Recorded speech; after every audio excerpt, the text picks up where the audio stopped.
Hello students. Hello students.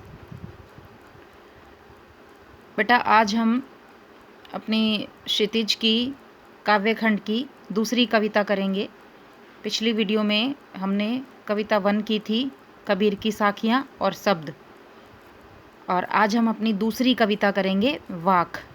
पहले मैं आप सबको इस वीडियो में आपके एग्ज़ाम से रिलेटेड कुछ डाउट्स हैं वो क्लियर कर देती हूँ। आपको डेटशीट मिल गई होगी ऑनलाइन एग्ज़ाम की। आपका 20 मार्क्स का एग्ज़ाम होगा और जिसमें MCQs टाइप के क्वेश्चंस होंगे, हिंदी के भी MCQs टाइप के ही क्वेश्चंस होंगे। सिलेबस भी आपको नेट पे अवेलेबल मिल गया अपनी स्कूल की साइट पे। क्षितिज के पाठ 2 आ रहे हैं। पाठ 1 दो बैलों की कथा, पाठ 2 ल्हासा की ओर, और कृतिका का पाठ 1 मेरे संग की औरतें। व्याकरण में से उपसर्ग हैं, प्रत्यय हैं, समास हैं। अब जो व्याकरण का हमारा टॉपिक है उसमें तो आपको पता है कि MCQs क्वेश्चंस आप समझ गए होंगे कि कैसे बनेंगे, ठीक है। अब आप कुछ बच्चों के मेरे पास आज कॉल्स आए थे कि मैम चैप्टर्स जो हैं हमारे उसमें से MCQs क्वेश्चंस कैसे बनेंगे, क्या हमें क्वेश्चन लिखना है, ठीक है। तो आपने चैप्टर को ध्यान से पढ़ना है। मैंने PDF में आपके पास चैप्टर भी भेजा है, और रिवीजन के लिए मैं कुछ चैप्टर्स जो हमारे पेपर में आ रहे हैं उनकी वीडियो भी अगेन सेंड कर दूंगी। जिन बच्चों को स्टार्टिंग की वीडियोस नहीं मिली थी, मोस्टली बच्चों ने मुझे कहा था कि पार्ट 2 ल्हासा की ओर की वीडियो उन्हें नहीं मिली है, तो सैटरडे को इस बार जो आपको काम मिलेगा उसमें मैं आपको पार्ट 2 ल्हासा की ओर की वीडियो अगेन सेंड कर रही हूँ, जिसे आप ध्यान से सुनेंगे। अब आपके क्वेश्चंस कैसे बनेंगे? आपके MCQs टाइप के क्वेश्चंस चैप्टर से ही बनेंगे। इसीलिए बोल रही हूँ कि चैप्टर को डीपली सुनना है, अच्छे से ध्यान से PDF से पढ़ना है चैप्टर को। मैं सेकंड चैप्टर की वीडियो और सेकंड चैप्टर का PDF अगेन सेंड करूँगी, क्वेश्चन आंसर्स नहीं सेंड करूँगी क्योंकि वो आपको मिल चुके होंगे, और अगर नहीं मिले तो क्वेश्चन आंसर्स भी सेंड कर दूँगी दोबारा। जिसको नहीं मिले वो कर लेगा बच्चा। इस तरह से हम अपनी रिवीजन करेंगे कि जो वीडियोस हमारी जो चैप्टर्स हो चुके हैं उनकी वीडियोस मैं एक बार रिपीट में आपके पास सेंड करूँगी, जिससे आपकी रिवीजन हो जाएगी, और उसी में से आपके क्वेश्चंस MCQs टाइप के बनेंगे, ठीक है। आपके सभी के डाउट्स जो भी हैं आप पूछ सकते हैं। कि आज कई कई बच्चों का फ़ोन मेरे पास यही पूछने के लिए आया था, मैम MCQs टाइप के क्वेश्चंस कैसे होंगे चैप्टर से। तो चैप्टर के बीच में से छोटे छोटे क्वेश्चंस बनेंगे जिनके आंसर्स आपको टिक लगाने होंगे, ठीक है। अब हम अपनी आज की कविता शुरू करते हैं। हमारी आज की कविता का नाम है वाक। वाक, वाक शब्द का अर्थ होता है वाणी। वाणी का अर्थ तो सबको पता है, आवाज़। इस कविता की कवित्री है ललदैद। ललदैद जो कश्मीर की रहने वाली कवित्री हैं, और ललदैद ने आत्मज्ञान को ही सच्चा ज्ञान माना है। आत्मज्ञान मतलब अपनी आत्मा का ज्ञान हो जाना, अपने स्वयं के बारे में जान लेना ही सच्चा ज्ञान होता है। अर्थात जो मनुष्य अपने आप को जान लेता है, अपने आप को समझ लेता है। अपने आप को जानने का अर्थ है अच्छे और बुरे, पाप और पुण्य, भलाई और बुराई। इसका ज्ञान जब हमारी आत्मा को हो जाता है, जब कुछ भी गलत करने से पहले हमारा मन हमें गवाही देने लगता है कि ये कार्य गलत है, हमें नहीं करना चाहिए, तो कवित्री ने कहा कि आत्मज्ञान ही सच्चा ज्ञान होता है। इस कविता में कवित्री जो ललदैद है, उन्होंने वाक यानी वाणी शब्द के माध्यम से अपने मन के भावों को पंक्तिबद्ध करके उजागर किया है कि मनुष्य को किस तरह से अपने आप को समझना चाहिए, अपने आप को जानना चाहिए। किसी भी प्राणी से जाति पाति धर्म के आधार पर भेदभाव नहीं करना चाहिए। हमारी क्षितिज की ये जो स्टार्टिंग की 2 कविताएं हैं, कबीर की साखियाँ जो हमने पढ़ी, और दूसरी जो आज हम वाक पढ़ने जा रहे हैं, ये थोड़ी सी धार्मिक लेवल की कविताएं हैं, जिसमें बच्चों को के अंदर धार्मिक प्रवृत्ति का विकास करने के लिए इनको स्टार्टिंग में ही रखा गया है। बाद की आपकी कविताएं बहुत आसान अवधि भाषा में आने लग जाएंगी, जो आपको इजीली समझ भी आएंगी।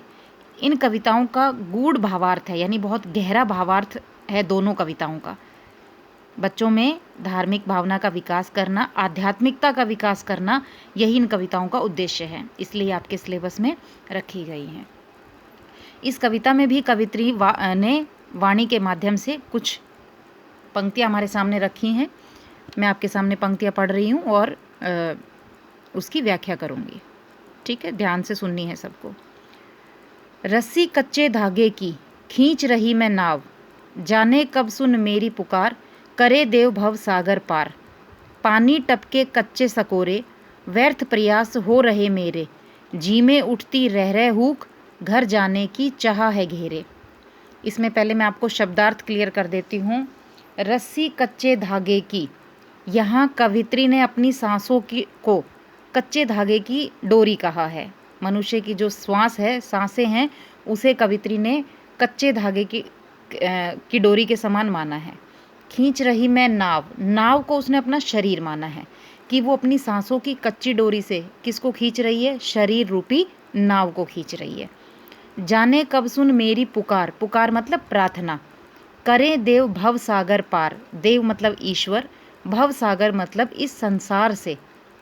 भव सागर का मतलब हो गया कि ये संसार, भव से पार निकालना। हम ईश्वर से कहते हैं ना, हे ईश्वर भव पार करो, भव सागर से पार करो, यानी कि इस संसार रूपी सागर से मेरी नाव को पार करो। पानी टपके कच्चे सकोरे, व्यर्थ प्रयास हो रहे मेरे। पानी टपके, टपकने का मतलब है जैसे पानी बूंद बूंद करके रिसता है। कच्चे सकोरे, यहाँ एक शब्द आया है कच्चे सकोरे। कच्चे सकोरे का अर्थ होता है मिट्टी का बना हुआ कच्चा बर्तन। अब मिट्टी का तो घड़ा भी बनता है, हम घड़े में पानी भरते हैं तो उसमें से पानी टपकता है, रिसता है? नहीं ना, एक आध बूंद कभी घड़े में से रिसती है। लेकिन क्यों नहीं रिसती? क्योंकि उसे हमने आग पर पका दिया है।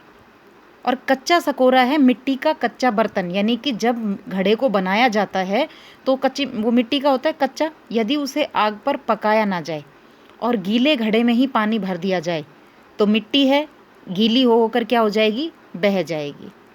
तो इसीलिए यहाँ कवित्री ने प्रयोग किया है कच्चे सकोरे का, यानी कि कच्चा मिट्टी का बर्तन जिसे पकाया नहीं गया है। व्यर्थ प्रयास हो रहे मेरे,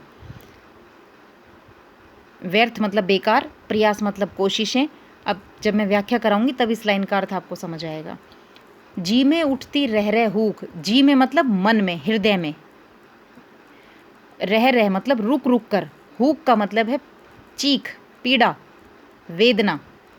घर जाने की चाह है घेरे, और घर जाने से यहाँ कवित्री का अभिप्राय है ईश्वर के घर जाने की। हमारा असली घर कहाँ है? ईश्वर का घर, हम वहीं से आए हैं और हमें वहीं जाना है। तो यहाँ घर जाने से कवित्री का अभिप्राय है ईश्वर के घर जाना, अर्थात मोक्ष प्राप्त कर लेना। अब हम इसकी व्याख्या देखेंगे। रस्सी कच्चे धागे की खींच रही मैं नाव, कवित्री कहती है कि मैं अपनी सांसों की कच्चे धागे की डोरी से अपनी शरीर रूपी नाव को खींच रही हूँ। जाने कब सुन मेरी पुकार, करे देव भव सागर पार। और न जाने ईश्वर मेरी पुकार, मेरी प्रार्थना कब सुनेंगे और मुझे इस संसार रूपी भव सागर से पार उतारेंगे। पानी टपके कच्चे सकोरे, व्यर्थ प्रयास हो रहे मेरे, और मेरे ईश्वर से किए हुई सारी प्रार्थनाएं, सारे प्रयास व्यर्थ हो रहे हैं। उसी प्रकार जिस प्रकार कच्ची मिट्टी के बर्तन से पानी टपक टपक कर खाली हो जाता है, उसी प्रकार मैं ईश्वर से जितनी भी प्रार्थना कर रही हूँ, मेरे सारे प्रार्थना के प्रयास व्यर्थ जा रहे हैं, अर्थात ईश्वर तक मेरी पुकार, मेरी प्रार्थना नहीं पहुँच रही है। अब कवित्री की पुकार ईश्वर तक ना पहुँचने का क्या अर्थ है? कि उसके प्रयासों में दृढ़ता की कमी है। दृढ़ता मतलब मजबूती की कमी है, कहीं ना कहीं उसमें दिखावा, बनावटीपन, कुछ ऐसी कमियां हैं जिससे ईश्वर तक उसकी प्रार्थना, उसकी पुकार नहीं पहुंच पा रही। इसीलिए कवित्री कहती है कि शायद मेरी प्रार्थनाओं में कोई कमी है, मेरे प्रयास में कोई त्रुटि है, दृढ़ता की कमी है, इसमें मजबूती की, इसीलिए मेरे प्रयास, मेरे सारी कोशिशें बेकार हो रही हैं ईश्वर के पास जाने की। उसी प्रकार जैसे कच्ची मिट्टी के बर्तन से पानी टपक टपक कर खाली हो जाता है। जी में उठती रह रह हूक, घर जाने की चाह है घेरे, और मेरे जी में, मेरे हृदय में बार बार रह रहकर एक ही पीड़ा उठ रही है, एक ही चीख निकल रही है और घर जाने की, मुझे मेरे घर अर्थात ईश्वर के घर जाने की इच्छा घेरे हुए है। चाह का मतलब है इच्छा, घेरे हुए मतलब सता रही है। कवित्री मोक्ष प्राप्त करके ईश्वर के घर जाना चाहती है, अर्थात वो ईश्वर की भक्ति में ही अपने आप को समर्पित कर देना चाहती है। इसीलिए वो कहती है कि मैं अपनी सांसों की कच्ची डोरी से अपनी शरीर रूपी नाव को खींच रही हूँ और न जाने ईश्वर मेरी पुकार, मेरी प्रार्थना कब सुनेंगे और मुझे इस संसार से, इस भव सागर से पार उतारेंगे। मेरे सभी प्रयासों में शायद दृढ़ता की कमी है, शायद कुछ कमियां हैं मेरे, इसीलिए मेरे सारे प्रयास बेकार हो रहे हैं। और जिस प्रकार कच्ची मिट्टी के बर्तन से पानी टपक कर खाली हो जाता है, उसी प्रकार मेरे सारे प्रयास भी बेकार हो रहे हैं। जी में उठती रह और मेरे हृदय में रह रहकर, रुक रुक कर बार बार एक ही चीख, एक ही दर्द, एक ही पीड़ा उठ रही है और मुझे मेरे घर अर्थात ईश्वर के घर जाने की इच्छा घेरे हुए है, अर्थात सता रही है, परेशान कर रही है। समझ आया सबको पहला काव्यांश? दूसरा काव्यांश देखेंगे अब हम। खा खा कर कुछ पाएगा नहीं, न खाकर बनेगा अहंकारी। सम खा तभी होगा संभावी, खुलेगी सांकल बंद द्वार की। खा खाकर, यहाँ खा खाकर से कवित्री का अभिप्राय है सांसारिक सुख सुविधाओं को भोग कर, सांसारिक सुख सुविधाओं का प्रयोग करके तुझे कुछ भी नहीं मिलेगा। मतलब यहाँ कवित्री मनुष्य से कह रही है कि यदि तू संसार की जो सुख सुविधाएं हैं, भोग विलास की वस्तुएं हैं, उन्हीं में लिप्त रहेगा, ईश्वर को याद नहीं करेगा, उन्हीं में खोया रहेगा, तो इससे तुझे कुछ भी नहीं मिलेगा। न खाकर बनेगा अहंकारी, यदि तू इनका प्रयोग नहीं करता, यानी पूरी तरह से अगर हम सांसारिक सुविधाओं को त्याग देते हैं, ठीक है, तो कहती है कि तू अहंकारी बन जाएगा, यानी कि तेरे अंदर अहंकार आ जाएगा कि मैं ही सबसे सिद्ध पुरुष हूँ, मैं बहुत बड़ा योगी हूँ, ईश्वर का बहुत बड़ा भक्त हूँ, तो तेरे अंदर एक अहंकार आ जाएगा। सम खा तभी होगा समभावी। सम का मतलब है यहाँ समानता, कि समानता का रास्ता उपयोग कर। खा का मतलब यहाँ उपयोग करने से है, जहाँ भी खा खा कर शब्द आया है उसका अर्थ है उपयोग करना। सम खा यानी कि समानता का उपयोग कर, तभी होगा संभावी। संभावी का मतलब है समानता का भाव तेरे अंदर तभी आएगा और तभी तेरे लिए ज्ञान प्राप्त करना संभव होगा। खुलेगी सांकल बंद द्वार की। सांकल शब्द आया, सांकल का अर्थ होता है कुंडी, दरवाजे पर जो कुंडी लगती है उसे बोलते हैं सांकल। तो कवित्री ने यहाँ दरवाजे की सांकल किस पे लगी हुई है? अज्ञान रूपी सांकल लगी हुई है, कुंडी लगी हुई है किस पे? हमारे मन के द्वार पर। तो इस काव्यांश में कवित्री कहती है कि जब तक मनुष्य सांसारिक सुख सुविधाओं में, ऐश्वर्य में लिप्त रहेगा तो भी उसे कुछ नहीं मिलेगा। अगर वो जीवन भर केवल सुख सुविधाओं में ही बिता देगा, ईश्वर को याद नहीं करेगा, तो उसे कुछ नहीं मिलेगा। और यदि न खाकर बनेगा अहंकारी, यदि वो बिल्कुल सांसारिक सुविधाओं को त्याग देता है, इनका त्याग कर देता है, तो वो अहंकारी बन जाएगा। उसमें अहंकार आ जाएगा कि मैं ही सबसे बड़ा ज्ञानी हूँ, मैं ईश्वर का सबसे बड़ा भक्त हूँ। सम खा तभी होगा संभावी। हे मनुष्य, समानता का रास्ता उपयोग कर, अर्थात सांसारिक सुविधाओं को भोगते हुए ईश्वर को भी याद कर। किसी में भेदभाव मत कर, किसी को ऊंचा नीचा मत समझ, तभी तेरे लिए ज्ञान प्राप्त करना संभव होगा, ईश्वर को प्राप्त करना संभव होगा। खुलेगी सांकल बंद द्वार की, और तब तेरे मन पर जो अज्ञान रूपी सांकल लगी हुई है उसके द्वार खुल जाएंगे, यानी कि तुझे ईश्वर की प्राप्ति हो जाएगी। इस काव्यांश में कवित्री हमें प्रेरणा दे रही है कि हमें सांसारिक सुख सुविधाओं के भोग में ही नहीं लगे रहना चाहिए, ईश्वर को भी याद करना चाहिए। और ऐसा भी नहीं कि हम साधु सन्यासी वैरागी जीवन धारण कर लें, संसार को छोड़ दें, तो उससे हमें अहंकार आ जाएगा। तो कवित्री कहती है समानता का रास्ता उपयोग करना चाहिए, ना तो किसी से भेदभाव करना चाहिए, ना हमें अपने अंदर अहंकार लाना चाहिए, घमंड लाना चाहिए। तभी हमारे लिए ज्ञान प्राप्त करना संभव होगा और तभी हमारे मन के द्वार पर जो अज्ञान रूपी सांकल लगी हुई है वो खुल जाएगी और हमें ज्ञान की प्राप्ति हो जाएगी। आशा करती हूँ दोनों काव्यांश आपको बहुत अच्छे से समझ आए होंगे। तीसरा काव्यांश थोड़ा सा मुश्किल है, तो ध्यान से समझिएगा। तीसरे काव्यांश में थोड़ा सा भावार्थ जो है वो बहुत गहराई तक चला जाता है, इसलिए ध्यान से समझना है इसको। आई सीधी राह से गई न सीधी राह, सुसुम सेतु पर खड़ी थी, बीत गया दिन आहा। जेब टटोली कोड़ी न पाई, माझी को दूं क्या उतराई। इस काव्यांश में कवित्री पहले मैं भावार्थ समझा देती हूँ कि वो हमें क्या कहना चाह रही है। कवित्री कहना चाह रही है कि जब मनुष्य इस संसार में जन्म लेता है, आता है इस संसार में, तो वो बिल्कुल निश्चल निष्पाप आता है। उसके अंदर किसी प्रकार का अहंकार, घमंड या दोष, ईर्ष्या कुछ भी नहीं होता, और ना ही वो अपने अंदर कोई छल कपट लेकर आता है। यानी वो सीधे रास्ते आता है ईश्वर से, ईश्वर के घर से। गई न सीधी राह, पर आकर संसार में मनुष्य सीधे रास्ते पर नहीं चलता। यानी उसके अंदर ईर्ष्या, द्वेष, छल कपट, धोखा, अहंकार, इस तरह की कमियां, इस तरह के दोष उसके अंदर आ ही जाते हैं। यहाँ सुषुम सेतु एक शब्द आया है, सुषुम सेतु। सेतु का मतलब तो होता है पुल, ब्रिज जिसे बोलते हो, पुल। और सुषुम है हमारी सुषमना नाड़ी, हिंदी में बोलते हैं सुषमना नाड़ी, और इंग्लिश में इसे बोलते हैं हमारा स्पाइनल कॉर्ड। और स्पाइनल कॉर्ड क्या होता है? जो हमारे मस्तिष्क की क्रियाओं को संतुलित करता है। स्पाइनल कॉर्ड जो है हमारे मस्तिष्क की सारी क्रियाओं को कंट्रोल करता है। हमारे मन में जितने भी विचार आते हैं, अच्छे बुरे जो भी हम करते हैं, वो हमारे मस्तिष्क में आते हैं। तो कवित्री ने यहाँ सुषुम सेतु का मतलब लिया है सुषमना नाड़ी, यानी कि मन और मस्तिष्क के बीच बना हुआ एक पुल। इस पूरे शब्द का एक अर्थ यही निकलेगा, सुषुम सेतु यानी मन और मस्तिष्क पर बना पुल। क्योंकि हमारे विचार कहाँ आते हैं? मन में और मस्तिष्क में। कुछ मन ने आपके ने कहा कि मुझे ये काम करना चाहिए, दिमाग कह रहा है करना है, गलत है, मन कहेगा नहीं गलत है, नहीं करना। कभी कभी आपका मन कर रहा है कि मुझे ये काम करना है, तो दिमाग कह देता है कि वो गलत है। तो ये जो हम सही और गलत का फैसला करते हैं, ये मन और मस्तिष्क के पुल पर खड़े होकर करते हैं। ठीक है। बीत गया दिन आहा, आहा मतलब यहाँ कवित्री को दुख हो रहा है कि उसका जीवन जो है इसी में बीत गया। जेब टटोली कोड़ी न पाई, कोड़ी का मतलब है पैसे, बहुत कम पैसे। माझी को दूं क्या उतराई, यहाँ माझी शब्द का अर्थ है ईश्वर और उतराई शब्द का अर्थ है किराया। ध्यान से सुनना, इस पे क्वेश्चन बनते हैं बहुत ज़्यादा। माझी शब्द का प्रयोग यहाँ किया गया है ईश्वर के लिए, और उतराई शब्द का अर्थ है यहाँ पर किराया।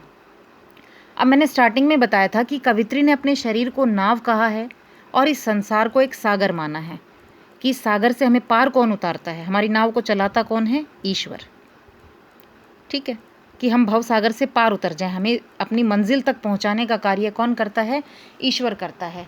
और ईश्वर चाहे तो हमारी नाव को बीच में डुबो भी सकता है। अब जब हम ईश्वर की नाव में, ईश्वर ने हमें बिठाया, यानी कि हमें शरीर रूप दिया, हमें जन्म दिया इस दुनिया में, फिर पूरा जीवन हमारा इस संसार में हमें घुमाया। ठीक है, तो लास्ट में जब वो हमें आखिरी में ईश्वर हमें भवसागर से, संसार रूपी भवसागर से पार उतारेगा, तो हमें माझी को, माझी शब्द का वैसे अर्थ होता है नाव चलाने वाला, जो नाव चलाता है उसे माझी कहा जाता है। परंतु यहाँ इस काव्यांश में इसका प्रयोग हुआ है ईश्वर के लिए। तो जब ईश्वर हमें इस भवसागर से पार उतारेगा, तो हमें उसे किराया तो देना होगा ना। उतराई का मतलब है किराया, यानी हमें उसे कुछ तो किराया देना होगा कि भाई उसने हमें भवसागर से पार करा दिया। तो उस किराए के रूप में हम ईश्वर को क्या देंगे? क्योंकि जब इंसान जाता है संसार से तो वो बिल्कुल खाली हाथ जाता है, तो हम ईश्वर को क्या दे सकते हैं? पैसे, ज़मीन, जायदाद तो कुछ हम अपने साथ लेकर नहीं जाते। तो ईश्वर को उतराई के रूप में क्या देगी कवित्री या कोई भी मनुष्य? यहाँ उतराई देने से अर्थ है अच्छे कर्म देना, सदकर्म देना। मनुष्य जो भी जीवन भर में अच्छे कर्म कमाता है, वही उसकी कमाई होती है, और उसी कमाई को वो अपने साथ लेकर जाता है, जिसमें से वो ईश्वर को उतराई देता है, यानी कि अपने कर्मों का हिसाब वो करवाता है। तो इस काव्यांश का अर्थ जो है वो थोड़ा बहुत गूढ़ अर्थ है, बहुत गहरा अर्थ है, तो प्लीज़ ध्यान से सुनना इसे। आई सीधी राह से गई न सीधी राह। कवित्री कहती है कि मैं इस संसार में आई तो सीधे राह थी, यानी कि बिल्कुल निश्चल निष्पाप आई थी, गई न सीधी राह, परंतु संसार में आकर मैं सीधे रास्ते पर नहीं चली। यानी मेरे अंदर छल कपट, ईर्ष्या, द्वेष की भावना जो थी वो मन में आ ही गई, और मैं आकर सीधे रास्ते पर नहीं चली। सुषुम सेतु पर खड़ी थी, बीत गया दिन आहा। और मैं मन और मस्तिष्क के विचारों रूपी पुल पर ही खड़ी रही और इसी में पूरा जीवन मेरा बीत गया। आहा, मतलब उसे दुख हो रहा है कि हाय इसी में मेरा पूरा जीवन बीत गया। मतलब मैंने कोई भी अच्छे कर्म या कुछ भी अच्छा नहीं किया, ये कवित्री का मानना है। जेब टटोली कोड़ी न पाई, और जब मैंने ईश्वर के घर जाकर अपनी जेब को खोजा, टटोलने का मतलब है खोजना, अपनी जेब में हाथ देकर जेब को खोजा तो कौड़ी न पाई, तो मुझे उसमें एक फूटी कौड़ी भी नहीं मिली। माझी को दूं क्या उतराई, और अब मैं ईश्वर को किराए के रूप में क्या दूं। यानी कवित्री कहती है कि मैं संसार में आई तो सीधी राह थी, यानी ईश्वर ने तो मुझे निश्चल निष्पाप भेजा था, परंतु संसार में आकर मैं सीधे राह पर नहीं चल पाई। मेरे अंदर मतलब मैंने कोई भी अच्छे कार्य नहीं किए, अच्छे कर्म नहीं किए, कुछ भी नहीं कमाया, ये कवित्री का मानना है। सुषुम सेतु पर खड़ी और मन और मस्तिष्क के विचारों रूपी पुल पर ही मैं खड़ी रह गई और उसी में मेरा पूरा दिन पूरा जीवन बीत गया। और जब मैंने ईश्वर के घर जाकर अपनी जेब टटोली तो मुझे एक फूटी कौड़ी भी अच्छे कर्मों के रूप में उसमें नहीं मिली जो मैं ईश्वर को उतराई के रूप में दे सकूं। अब मैं ईश्वर को उतराई के रूप में क्या दूं। इस काव्यांश में कवित्री ये कहना चाहती है कि मनुष्य को जीवन भर अच्छे कर्म करने चाहिए, सदकर्म करने चाहिए, क्योंकि वही उसकी पूंजी होती है जिसे वो अपने साथ लेकर जाता है। इस काव्यांश के द्वारा कवित्री हमें ये शिक्षा देना चाहती है कि हमें जीवन में अच्छे कर्म करने चाहिए, मन और मस्तिष्क के विचारों से ऊपर उठकर सदकर्म करते रहना चाहिए। सदकर्मों के द्वारा ही हम अपने जीवन को सफल बना सकते हैं और अंत में ईश्वर से मोक्ष प्राप्ति कर सकते हैं और अच्छे कर्मों के रूप में ईश्वर को हम जो हमें वो ईश्वर जो भव सागर से पार उतारते हैं उसका किराया दे सकते हैं। अगला काव्यांश है, थल थल में बसता है शिव ही, भेद न कर क्या हिंदू मुसलमान, ज्ञानी है तो स्वयं को जान, वही है साहिब से पहचान। थल थल का मतलब है कण कण में, हर जगह, हर एक कण में बसता है शिव ही विराजमान है, शिव ही बसता है। ठीक है। और इस काव्यांश में कवित्री मनुष्य से कहती है कि हर जगह, हर एक स्थान पर, हर कण कण में ईश्वर का वास है, और मनुष्य से कहती है कि उसे किसी से भी किसी प्रकार का जाति पाति का, हिंदू मुस्लिम का भेदभाव नहीं करना चाहिए। ज्ञानी है तो स्वयं को जान, यदि वो मनुष्य को कहती है कि यदि तुम सच्चे ज्ञानी हो, अर्थात ऐसे ज्ञानी हो कि तुम किसी जाति पाति का भेद कर सकते हो, किसी धर्म को अच्छा और किसी धर्म को बुरा कह सकते हो, इतने ही सच्चे ज्ञानी हो तो पहले स्वयं को जानो, अपने आप को पहचानो, अपने अंदर की कमियों को पहचानो, वही है साहिब से पहचान, वही हमारी ईश्वर से सच्ची पहचान है। थल थल में बसता है शिव ही, भेद न कर क्या हिंदू मुसलमान। कवित्री कहती है कि मनुष्य, ईश्वर हर कण कण में बसता है। शिव, यहाँ शिव ही का मतलब ये आ गया कि ईश्वर भी कह सकते हो तुम, कि ईश्वर हर कण कण में, हर जगह जगह बसता है। भेद न कर क्या हिंदू मुसलमान, तू हिंदू और मुसलमान में भेदभाव मत कर, यानी जाति पाति का किसी से भी किसी प्रकार का भेदभाव मत कर। ज्ञानी है तो स्वयं को जान, यदि तू सच्चा ज्ञानी है तो स्वयं को जान, अपने आप को पहचान, सबसे पहले अपने अंदर की कमियों को पहचान, वही है साहिब से पहचान, वही तेरी साहिब से, यानी ईश्वर से, साहिब का मतलब है यहाँ ईश्वर, वही ईश्वर से तेरी सच्ची पहचान होगी।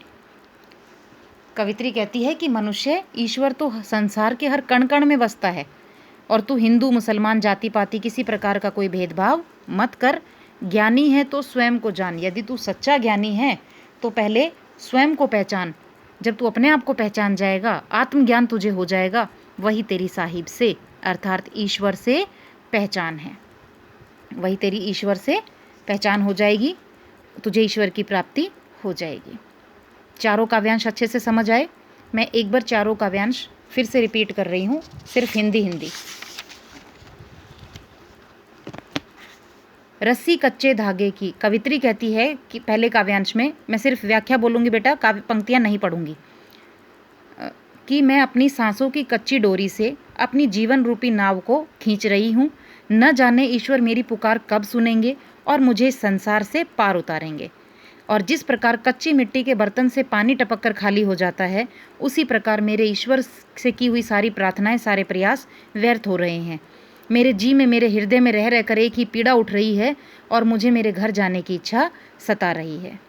खा खा कर कुछ पाएगा नहीं। कवित्री कहती है कि मनुष्य तू सांसारिक सुख सुविधाओं का उपभोग करता रहेगा तो तुझे कुछ भी नहीं मिलेगा, और यदि तू इन सबको छोड़कर वैरागी बन जाएगा, साधु सन्यासी बन जाएगा, तो तेरे अंदर अहंकार आ जाएगा। सम खा तभी होगा संभावी, समानता का रास्ता अपना, अर्थात समान भाव से इनका उपयोग कर, तभी तेरे मन पर लगी अज्ञान रूपी सांकल खुल जाएगी और तेरे मन के जो द्वार बंद हैं वो खुल जाएंगे।